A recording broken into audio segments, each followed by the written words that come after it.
சொந்தங்களே, இன்னைக்கு என்ன வீடியோ பார்க்க போறோம்னா, அம்மா வீட்டு தோட்டத்துல தேங்காய் மரம் அடைச்சிருந்தாங்க. அதை வெட்ட வந்திருக்காங்க. அதை தான் இன்னைக்கு வீடியோவை பார்க்க போறோம். எப்பயுமே ஒரு வருஷத்துக்கு இவ்வளோ அப்படின்னு சொல்லிட்டு தேங்காய் மரம் அடைச்சிருவாங்க. ஒரு வருஷத்துக்கு ஒரு 3 டைம் வந்து வெட்டுவாங்க. ஒரு கேப் விட்டு ஒரு 3 டைம் வெட்டுவாங்க. இன்னைக்கு ஒரு வெட்டால் தான் வந்திருந்தாரு. அவர் தான் பாதி மரம் வெட்டினாரு. அதுக்கு அடுத்த நாள் வந்து இன்னொருத்தர் வந்திருந்தாரு.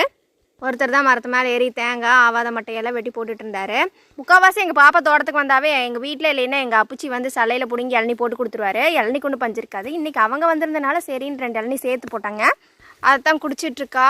இளநி குடிச்சலாம் நல்ல எக்ஸ்பீரியன்ஸு. அவளே குடிச்சிருவா, கிளாஸில் ஊற்றாமே குடிச்சிருவான். பாப்பா ஒரு தொட்டியில் உட்காந்துருக்கா பார்த்தீங்களா, அதில் தான் தேங்காய் அள்ளிக்கிட்டு போவாங்க. செம்ம வெயிட்டாக இருந்துச்சு நார்மலாக தூக்குறப்பயே. அதில் நிறையா தேங்காய் பிடிச்சிச்சு. அதில் தான் எடுத்துக்கொண்டு போய் அந்த ட்ரக்கில் கொட்டுவாங்க. அந்த தொட்டி பார்த்தாவே பாப்பாவுக்கு ரொம்ப பிடிச்சி போச்சு. என் தலையில் வைங்கன்னு சொல்லிட்டு ஓரியாட்டோம். அடுத்த நாள் எடுத்த ஃபோட்டோ இது.